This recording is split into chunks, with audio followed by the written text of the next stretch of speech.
ناظرین اکرام السلام علیکم۔ آج علامہ اقبال کی جس نظم کی تشریح کریں گے اس نظم کا عنوان ہے شمع، اور متشرحین کے مطابق علامہ اقبال نے شمع کو خطاب کرتے ہوئے، شمع سے کچھ باتیں کرتے ہوئے اس نظم میں وحدت الوجود کی ترجمانی کی ہے، یا وحدت الوجود کا جو تصور ہے اس کو سامنے لانے کی سعی کی ہے۔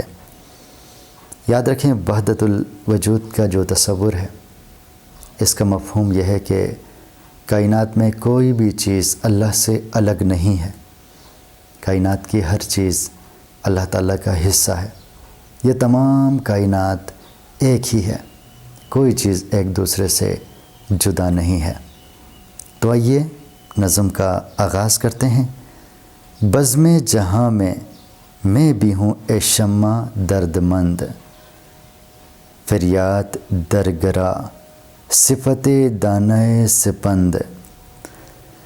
اچھا، درد مند، دکھی، فریاد درگرا، فریاد کرنے والا، صفت مثل، دانہ سپند یعنی ایک کالا دانہ جسے اگر تیل میں ڈال دیا جائے تو اس سے وہ چٹکنے لگتا ہے، اس سے آواز آتی ہے، جس کو علامہ اقبال نے ایک فریادی کہا ہے۔ جس طرح اس کو تیل میں ظاہر جلا دیا جائے تو جس طرح ایک جاندار ہوتا ہے، اگر اسے جلا دیا جائے تو فریاد کرتا ہے، وہ چیختا چلاتا ہے۔ کہتا ہے بزم جہاں میں بھی ہوں اے شمع درد مند۔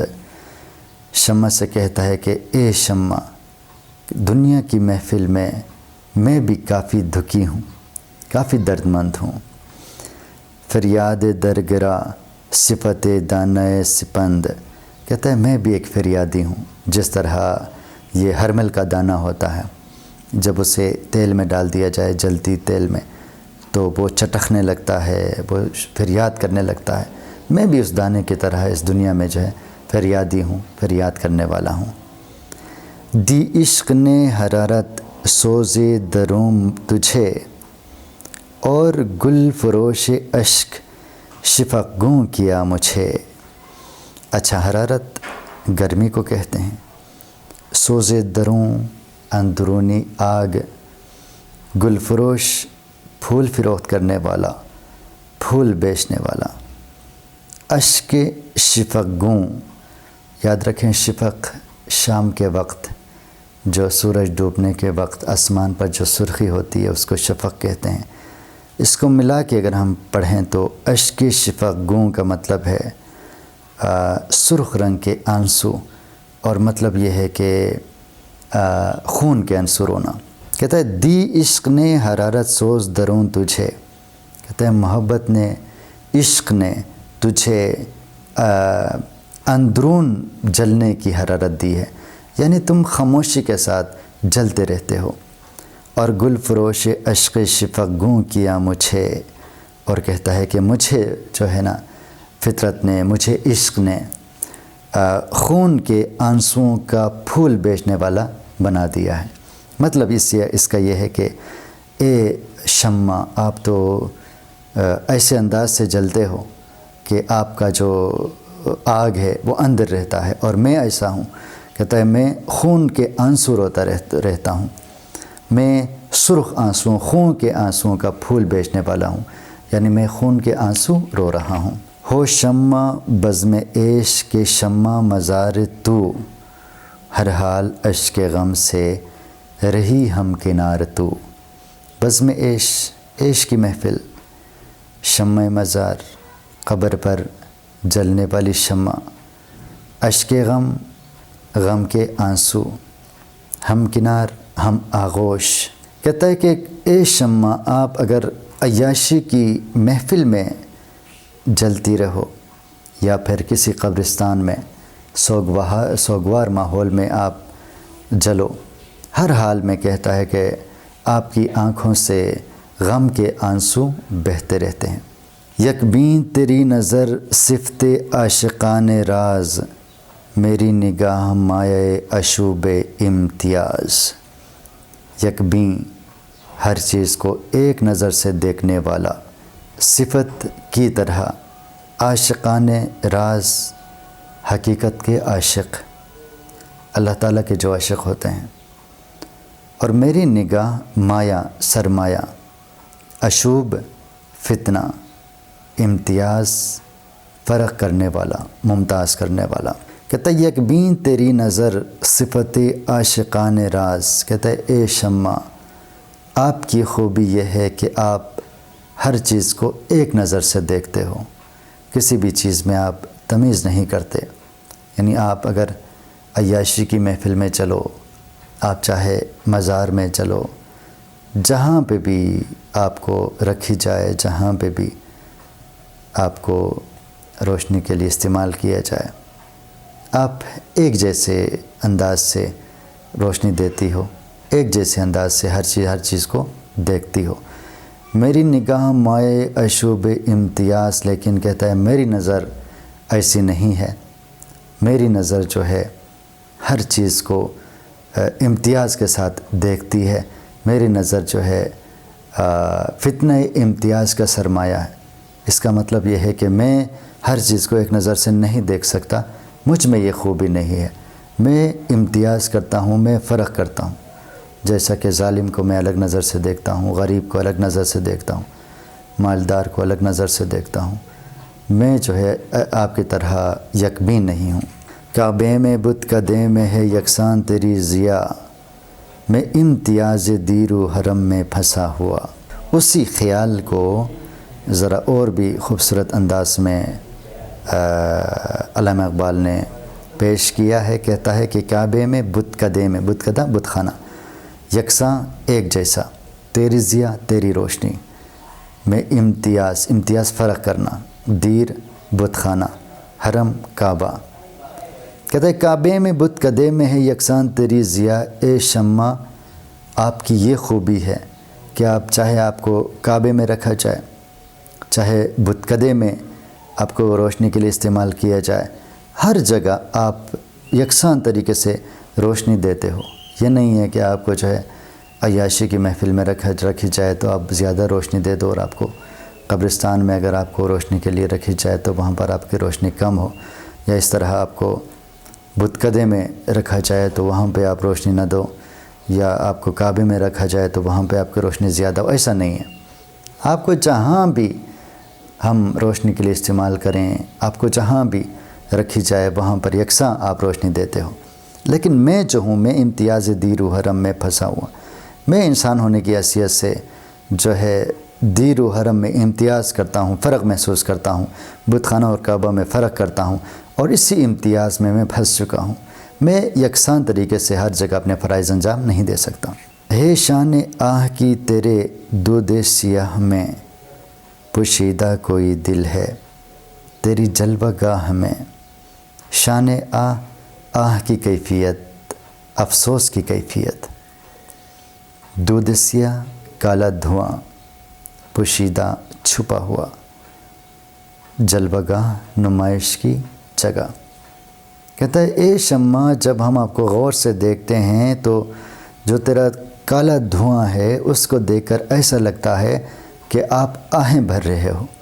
جس طرح ہم انسان آہیں بھرتے ہیں تو اس کی سانس کافی طویل نکلتی ہے، جس کو دھواں کی طرح قرار دیا ہے علامہ اقبال نے، اور شمع سے جو دھواں نکلتا ہے اس کو بھی ایک لمبی سانس، لمبی آہ قرار دیا ہے، اور اس سے کہتا ہے کہ جب ہم تمہارے کالے دھوئیں کو دیکھتے ہیں تو ایسا محسوس ہوتا ہے کہ آپ بھی انسانوں کی طرح آہ کرتے ہو، آہیں بڑھتے ہو، تم بھی افسوس کرتے ہو۔ پوشیدہ کوئی دل ہے تیری جلوہ گاہ میں، اور اسی آہ کی کیفیت کی وجہ سے ایسا محسوس ہوتا ہے کہ تمہاری جو نمائش کی جگہ ہے، تمہاری جو جلوہ گاہ ہے، جہاں تم روشن ہو، وہاں پر کوئی دل بھی ہے۔ جس طرح انسان کے پاس دل ہے، اور جب وہ غمگین ہوتا ہے، اداس ہوتا ہے، تو دل سے آہ نکلتی ہے، اسی طرح کہتا ہے اے شمع تمہارے آہ بھرنے کی کیفیت کو دیکھ کر لگتا ہے کہ تمہارا بھی کوئی دل موجود ہے۔ جلتی ہے تو کہ برق تجلی سے دور ہے، بے درد تیرے سوز کو سمجھے کہ نور ہے۔ اچھا، برق تجلی روشنی کی بجلی، یعنی محبوب حقیقی کا جلوہ، بے درد تیرے سوز کو سمجھے کہ نور ہے۔ اچھا، اب یہاں پہ ایک خوبصورت خیال کو علامہ اقبال نے پیش کیا ہے الفاظ کی صورت میں۔ کہتا ہے جلتی ہے تو کہ برق تجلی سے دور ہے۔ کہتا ہے تم اس لیے جلتے ہو، تم اس لیے سوز و گداز کی کیفیت سے گزرتے ہو کہ تم اپنے اصل نور سے الگ ہو۔ اصل نور یعنی کوہ طور پر جو اللہ تعالیٰ کا جلوہ تھا وہ اصل نور ہے، اور باقی جو روشنیاں ہیں یہ اس کا عکس ہیں۔ تو شمع سے کہتا ہے کہ اے شمع، آپ غم کی وجہ سے، دکھ کی وجہ سے جو جلتی رہتی ہو، اس کی اصل وجہ یہ ہے کہ تم اپنے اصل نور سے الگ ہو چکے ہو۔ بے درد تیرے سوز کو سمجھے کہ نور ہے، اور دنیا کے بے حس لوگ تیرے جلنے کو، تم جو غم سے جلتے ہو، اس کو وہ روشنی سمجھتے ہیں، نور سمجھتے ہیں، اور وہ یہ سمجھتے ہیں کہ شاید جو ہے نا یہ تم روشنی دینے کے لیے جل رہے ہو، حالانکہ تم غم کی وجہ سے، دکھ کی وجہ سے تم جل رہے ہو۔ تو جل رہی ہے اور تجھے کچھ خبر نہیں، بینا ہے اور سوزے دروں پر نظر نہیں۔ بینا دیکھنے والا، سوزے دروں اندر کی آگ، باطن کی گرمی۔ اب یہاں پہ انسان اور شمع کے درمیان جو فرق ہے اس کو بیان کر رہا ہے۔ وہ کہتا ہے کہ تو جل رہی ہے اور تجھے کچھ خبر نہیں۔ تم جل رہے ہو، لیکن تمہیں اس بات کی بالکل خبر نہیں ہے کہ تم کیوں جل رہے ہو۔ جس طرح اقبال نے اس سے پہلے شعر میں اس کی وجہ بتا دی کہ شمع اس لیے جل رہی ہے کہ وہ اپنے اصل نور سے الگ ہو چکی ہے، اور یہاں پہ شمع سے کہتا ہے کہ تم جو جل رہی ہو، لیکن بدقسمتی سے تجھے اس بات کی خبر نہیں ہے کہ تم کیوں جل رہی ہو۔ بینا ہے اور سوزے دروں پر نظر نہیں۔ تم دیکھنے والے ہو، لیکن تم اپنے اندر کی جو حرارت ہے، اندر کا جو دکھ ہے، تم اس کو نہیں دیکھ سکتے، اس کو سمجھ نہیں پاتے۔ میں جوش اضطراب سے سیماب وار بھی، آگاہ ہے اضطراب دل بے قرار بھی۔ اب شمع کے مقابلے میں انسان کی بات کر رہا ہے علامہ اقبال، اپنی بات کر رہا ہے کہ میں جوش اضطراب یعنی سخت بے قراری میں، سخت پریشانی میں، سیماب وار بھی یعنی بالکل پارے کی مانند، آگاہ اضطراب دل بے قرار بھی، آگاہ اضطراب پریشانی سے آگاہ۔ اب کہتا ہے کہ میں جوش اضطراب سے سیماب وار بھی، کہتا ہے میں انتہائی اضطراب، انتہائی پریشانی کی وجہ سے بالکل پارے کی مانند ہوں، آگاہ اضطراب دل بے قرار بھی۔ کہتا ہے آپ تو جلتی ہو شمع سے کہتا ہے کہ لیکن آپ کو پتہ نہیں کہ آپ کیوں جلتے ہو، آپ کو اندر کی گرمی کا نہیں پتہ، لیکن میں جوش اضطراب سے سخت پریشانی کے عالم میں بالکل پارے کی مانند ہوں، لیکن میں اپنے اضطراب کے بارے میں جانتا بھی ہوں کہ میں کیوں بے قرار ہوں، کیوں میرے دل میں اضطراب ہے، اس کے بارے میں جانتا بھی ہوں۔ اصل بات یہ ہے کہ انسان ہمیشہ بے قرار رہتا ہے، اضطراب رہتا ہے، کیونکہ اللہ تعالیٰ نے اس کو شعور دیا ہے، سمجھ بوجھ دیا ہے، احساس دیا ہے، اسی لیے یہ احساس رکھتا ہے، یہ پریشان اور بے قرار رہتا ہے، یہاں تک کہ وہ اللہ کی ذات کے حوالے سے بھی بے قرار رہتا ہے، اللہ سے ملنا چاہتا ہے، تو وہ جانتا بھی ہے کہ میں کیوں بے قرار ہوں۔ تو شمع سے کہتا ہے کہ آپ تو جلتی ہو، لیکن آپ کو نہیں پتہ کہ آپ کیوں جل رہی ہو، لیکن میں جو جلتا ہوں، میں جو اضطراب کا شکار ہوں، میں اچھی طرح جانتا ہوں کہ میں کیوں پریشان ہوں، میرے اندر جو آگ جل رہی ہے اس کی وجہ بھی مجھے معلوم ہے۔ تھا یہ بھی کوئی ناز کسی بے نیاز کا، احساس دے دیا مجھے اپنے گداز کا۔ تھا یہ بھی ناز ادا کو کہتے ہیں، بے نیاز اللہ کی ذات، اور گداز عشق میں پگھلنے کی کیفیت۔ کہتا ہے تھا یہ بھی کوئی ناز کسی بے نیاز کا، کہتا ہے یہ بھی کسی بے نیاز یعنی اللہ تعالیٰ کا ایک ادا ہے، اللہ تعالیٰ کی ایک ادا ہے، اس کا ایک ناز ہے۔ احساس دے دیا مجھے اپنے گداز کا، کہ اس نے جان بوجھ کے مجھے شعور دے دیا ہے، مجھے احساس دے دیا ہے کہ میں اس کے عشق میں گھلتا رہوں، اس کے عشق میں پگھلتا رہوں۔ یہ آگ ہی میری مجھے رکھتی ہے بے قرار، خوابیدہ اس شرر میں ہے آتش کدے ہزار۔ یہ آگ ہی میری مجھے رکھتی ہے بے قرار، آگ ہی شعور، آگاہ ہونا، خوابیدہ سویا ہوا، شرر چنگاری، آتش کدے یعنی آتش پرستوں کی جو عبادت گاہ ہے۔ کہتا ہے یہ آگ ہی مجھے رکھتی ہے بے قرار۔ اللہ تعالیٰ نے مجھے جو شعور دیا ہے، جو آگاہی دی ہے، یہ آگاہی مجھے ہمیشہ بے قرار رکھتی ہے، بے چین رکھتی ہے۔ خوابیدہ اس شرر میں ہے آتش کدے ہزار۔ کہتا ہے یہ جو چھوٹی سی چنگاری ہے، جس میں شعور ہے، جس میں آگاہی ہے، جس میں احساس ہے، اس چنگاری میں اتنی طاقت ہے کہ جو ہے ہزاروں جو آتش کدے ہیں اس میں جتنی آگ جلتی ہے، اسی طرح کی آگ اس چنگاری میں پوشیدہ ہے۔ یعنی آتش کدوں میں ہمیشہ کے لیے آگ جلتی رہتی ہے اور وہ آگ بجھتی نہیں ہے، کیونکہ ظاہر ہے جو آتش پرست ہوتے ہیں وہ آگ کی عبادت کرتے ہیں، وہ آگ کو کبھی بجھنے نہیں دیتے۔ تو اقبال کہتا ہے کہ میرا جو دل میں جو بے قراری ہے، جو شعور و سمجھ ہے، اس کی وجہ سے جو بے قراری ہے، اس میں آگ جلتی رہتی ہے، اور اس قدر آگ جلتی رہتی ہے کہ تو بظاہر تو چنگاری ہے، لیکن اس میں ہزاروں آتش کدوں کا جو آگ ہے، اتنی آگ اس چنگاری میں پوشیدہ ہے۔ آگے بڑھتے ہیں اور آگے جو اشعار ہیں ان کی تشریح کرتے ہیں۔ یہ امتیاز رفعت و پستی اسی سے ہے، گل میں مہک شراب میں مستی اسی سے ہے۔ علامہ اقبال آگاہی کی بات کر رہے تھے، شعور کی بات کر رہے تھے کہ اللہ تعالیٰ نے انسان کو شعور دی ہے، آگاہی دی ہے۔ کہتا ہے کہ جو بلندی، پستی، عروج و زوال، نشیب و فراز کے بارے میں جو ہم امتیاز رکھتے ہیں، جو تمیز رکھتے ہیں، یہ اسی آگاہی کی وجہ سے، اسی شعور کی وجہ سے ہے جو اللہ تعالیٰ نے ہمیں دیا ہے۔ اچھا، گل میں مہک شراب میں مستی اسی سے ہے۔ کہتا ہے کہ اسی آگاہی سے، اسی احساس اور شعور سے ہم گل میں جو خوشبو ہے اس کو، اور شراب کی جو مستی ہے، اس میں ہم تمیز کر سکتے ہیں۔ ان دونوں چیزوں کو بھی ہم الگ الگ کر سکتے ہیں۔ مطلب یہ ہے کہ شمع کے مقابلے میں انسان کو اللہ تعالیٰ نے جو شعور دیا ہے، اسی شعور کی وجہ سے وہ جو کائنات کی مختلف چیزیں ہیں ان میں تمیز کر سکتا ہے، ان کو ایک دوسرے سے الگ الگ سمجھ سکتا ہے۔ بستان و بلبل و گل و بو ہے یہ آگہی، اصل کشاکش من و تو ہے یہ آگہی۔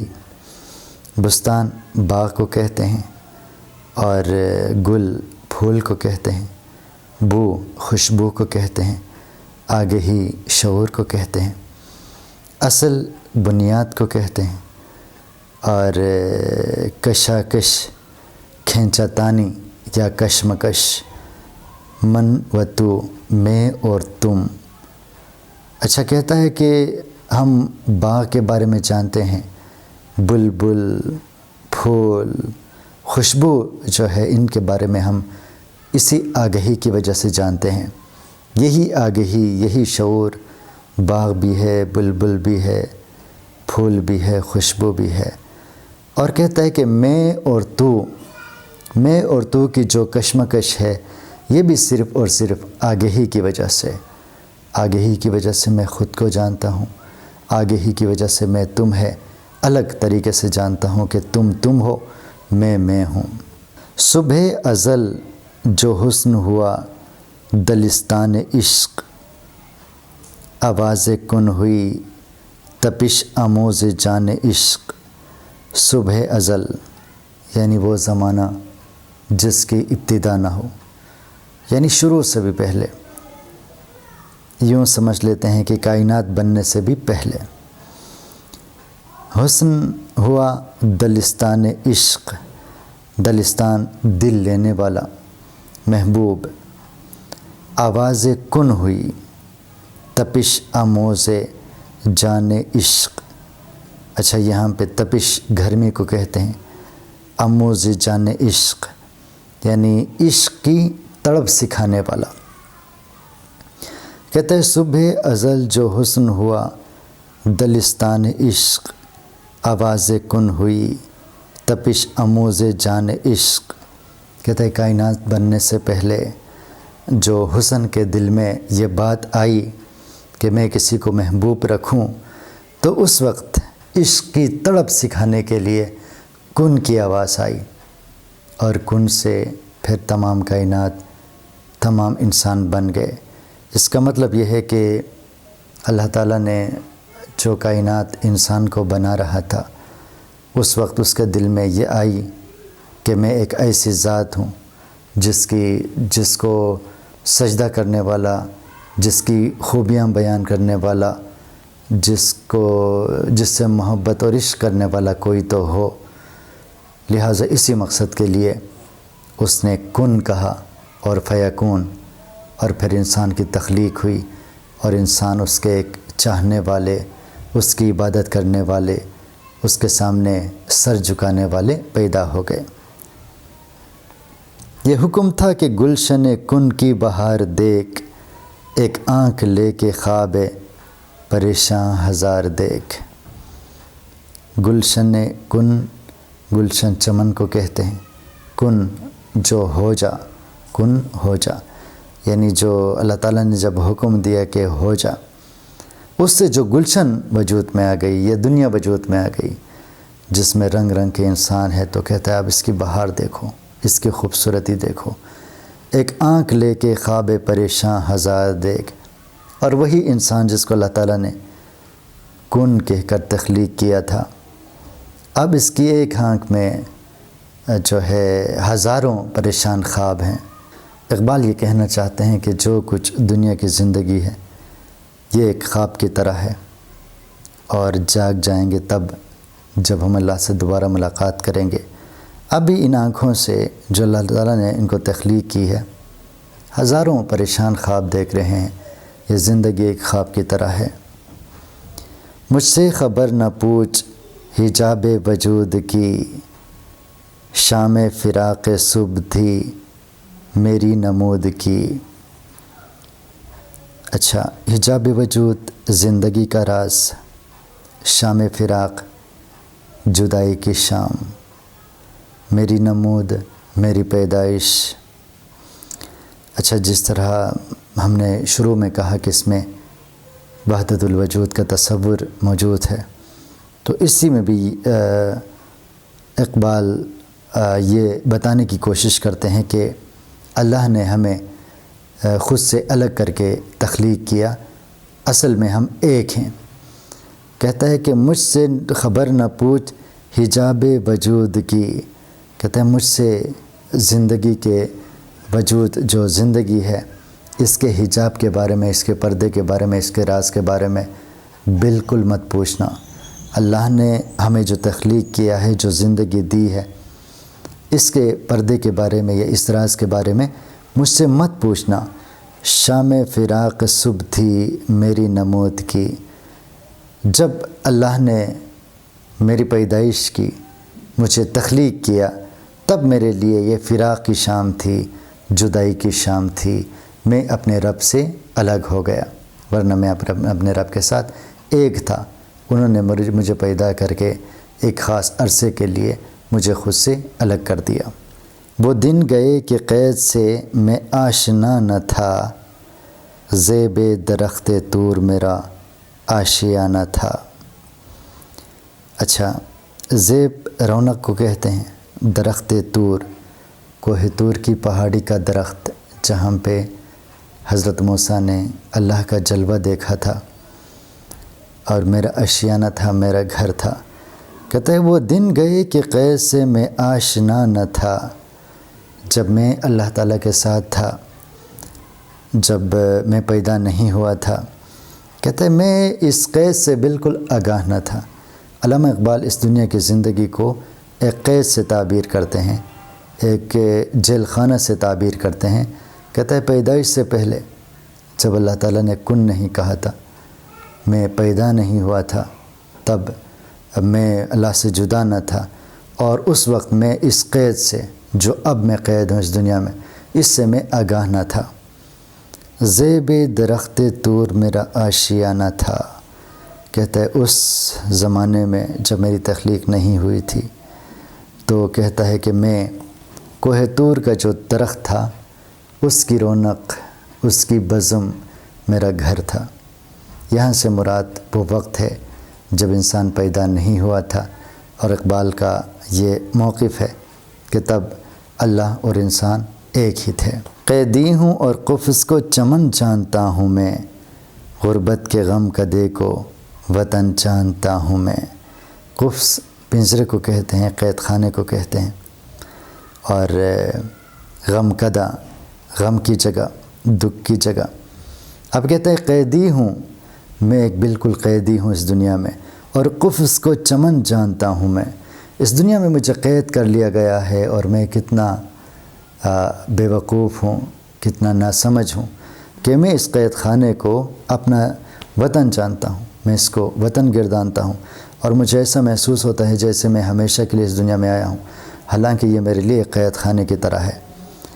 غربت کے غم کدے کو وطن جانتا ہوں میں۔ پہلے مصرے میں اس نے کہہ دیا کہ یہ قید خانہ ہے، اور میں اس قید خانے کو چمن سمجھتا ہوں، گلستان سمجھتا ہوں، اور دوسرے میں کہتا ہے کہ یہ غربت کے غم کدہ ہے، غربت کے غم کی جگہ ہے، اور بدقسمتی سے اپنی ناسمجھی کی وجہ سے میں اس کو وطن سمجھ بیٹھا ہوں، حالانکہ یہ میرا وطن نہیں ہے، یہ تو ایک قید خانہ ہے۔ یاد وطن فسردگی بے سبب بنی، شوق نظر کبھی ذوق طلب بنی۔ ذوق طلب یعنی چاہنے کا شوق۔ کہتا ہے پھر یہی جو وطن کی یاد ہے، میرے اصل وطن کی یاد ہے، حقیقی وطن کی یاد ہے، وہ کبھی کبھی میرے لیے افسردگی کا سبب بن جاتی ہے۔ اور یہی جو چیز ہے، یہ جو وطن کی یاد ہے، مجھے مجبور کر دیتی ہے کہ میں اپنے خالق حقیقی کے بارے میں اس کی طلب کرنے کے لیے میں جستجو کروں، یعنی میں اپنے خالق حقیقی کے بارے میں سوچتا رہتا ہوں، اور اس کی طلب میرے دل میں پیدا ہو جاتی ہے۔ اے شمع انتہائے فریب خیال دیکھ، مسجود ساکنان فلک کا مال دیکھ۔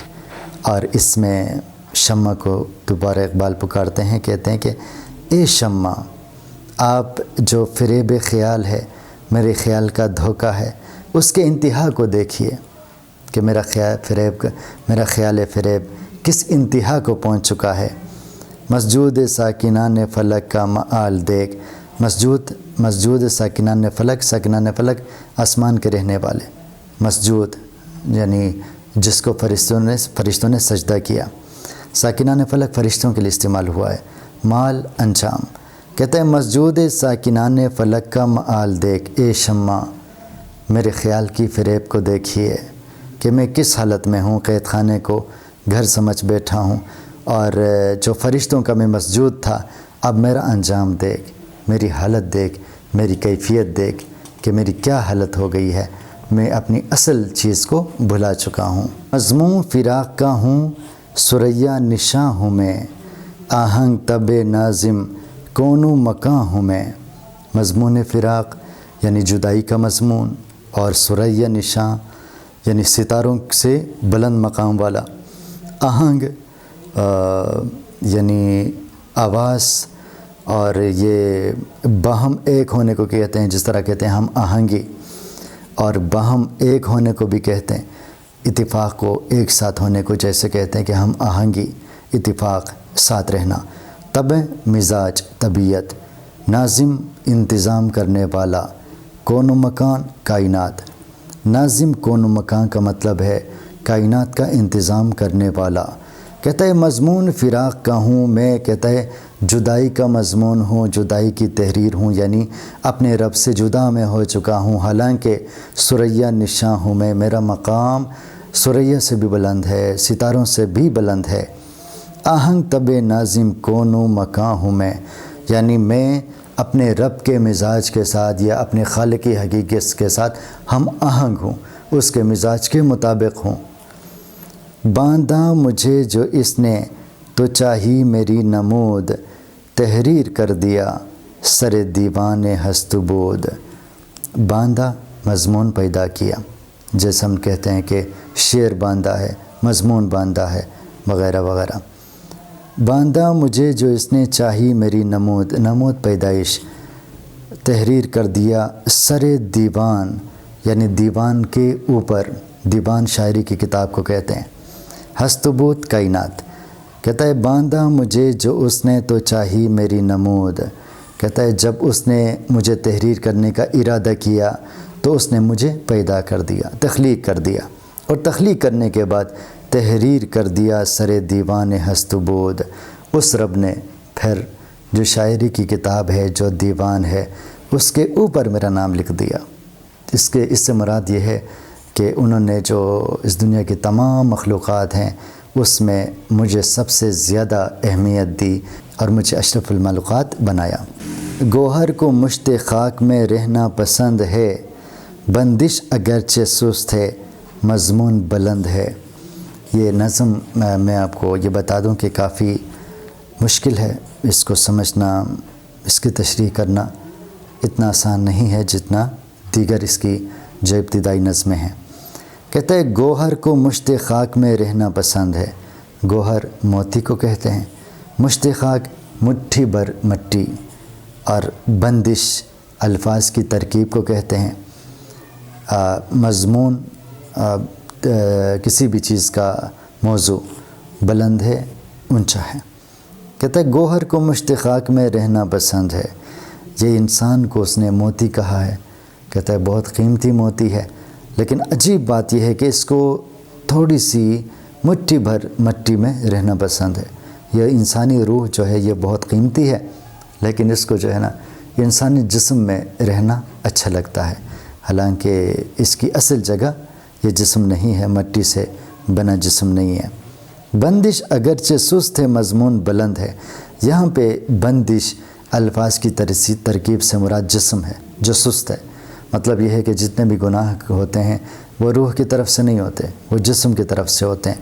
اسی لیے کہتا ہے کہ یہ جو بندش ہے، الفاظ کی بندش ہے، یہ سست ہے، اس میں کمی ہے، مضمون بلند ہے، لیکن جو اس کے اندر روح ہے وہ بہت زیادہ اونچی ہے، بہت زیادہ بلند ہے، گناہوں سے پاک ہے۔ آگے کہتا ہے کہ ایک چشم غلط نگر کا یہ سارا قصور ہے، عالم ظہور جلوہ ذوق شعور ہے۔ اچھا، چشم آنکھ کو کہتے ہیں، غلط نگر غلط دیکھنے والی، اور عالم دنیا، ظہور ظاہر ہونا، سامنے ہونا، جلوہ نظارہ، ذوق شعور فہم اور سمجھ کا شوق۔ اب کہتا ہے چشم غلط نگر کا یہ سارا قصور ہے۔ اس دنیا میں جو انسان جیتے ہیں، زندگی گزارتے ہیں اور اس دنیا کو ہی سب کچھ سمجھتے ہیں، کہتا ہے یہ غلط دیکھنے والی آنکھ کا قصور ہے۔ ہمیں زندگی کو گہرائی سے دیکھنا چاہیے کہ یہ دنیا ہمارے لیے نہیں بنی، یہ تو ایک قید خانہ ہے۔ عالم ظہور جلوہ ذوق شعور ہے۔ اگر ہم غور سے دیکھیں تو اس دنیا کی ہر چیز، ہر جلوہ آپ کو دعوت دیتی ہے کہ آپ فہم اور سمجھ کا استعمال کرتے ہوئے یہ سمجھ جائیں کہ صرف اور صرف اللہ کی ذات ہے جو باقی رہنے والی ہے، جس سے تمام چیزیں وجود میں آئی ہیں۔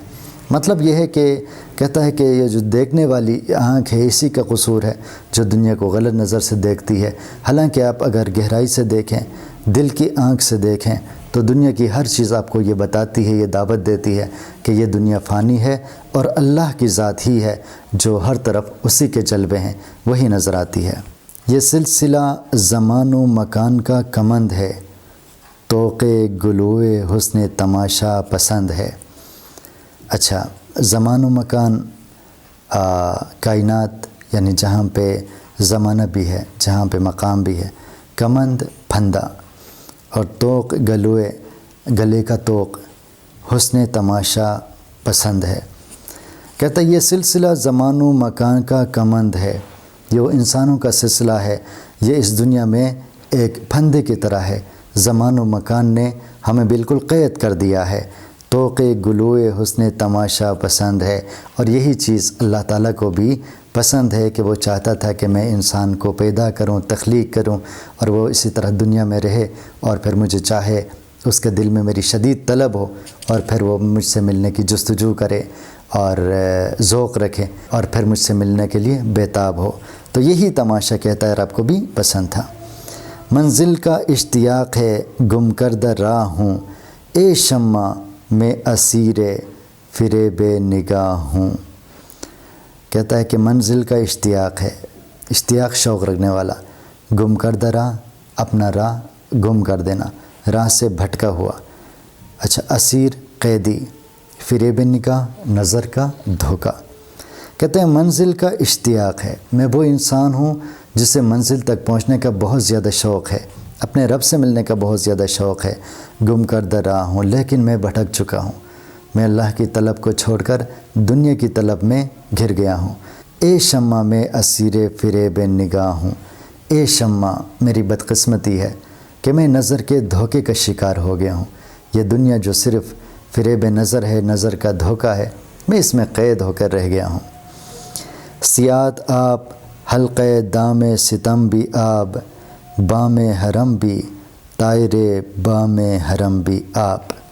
سیاد شکاری کو کہتے ہیں، اور حلقے دام ستم یعنی ظلم کے جال کا پھندا، اور بام حرم کعبے کی چھت، اور طائر پرندہ۔ اب یہاں پہ جو وحدت الوجود ہے اس کو علامہ اقبال بہت ہی کھلے طریقے سے بیان کرتے ہیں۔ کہتا ہے سیاد آپ یعنی شکاری بھی آپ ہیں، اور حلقہ دام ستم بھی آپ، اور جو اس کو پھانسنے کے لیے جو جال بنایا گیا ہے وہ بھی آپ ہی ہو۔ اور اس طرح کہتا ہے کہ بام حرم بھی یعنی کعبے کی چھت بھی تم ہو، طائر بام حرم بھی آپ، اور کعبے کی چھت پر جو پرندہ بیٹھا ہوا ہے وہ بھی آپ ہی ہو۔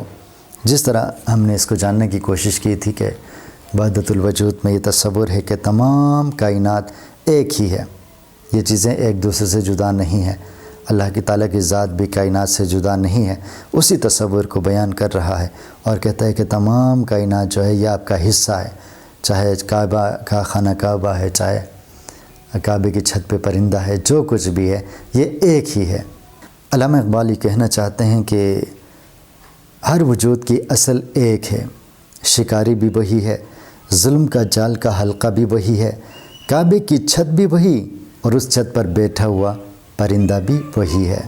میں حسن ہوں کہ عشق سراپا گداز ہوں، کھلتا نہیں کہ ناز ہوں میں یا نیاز ہوں۔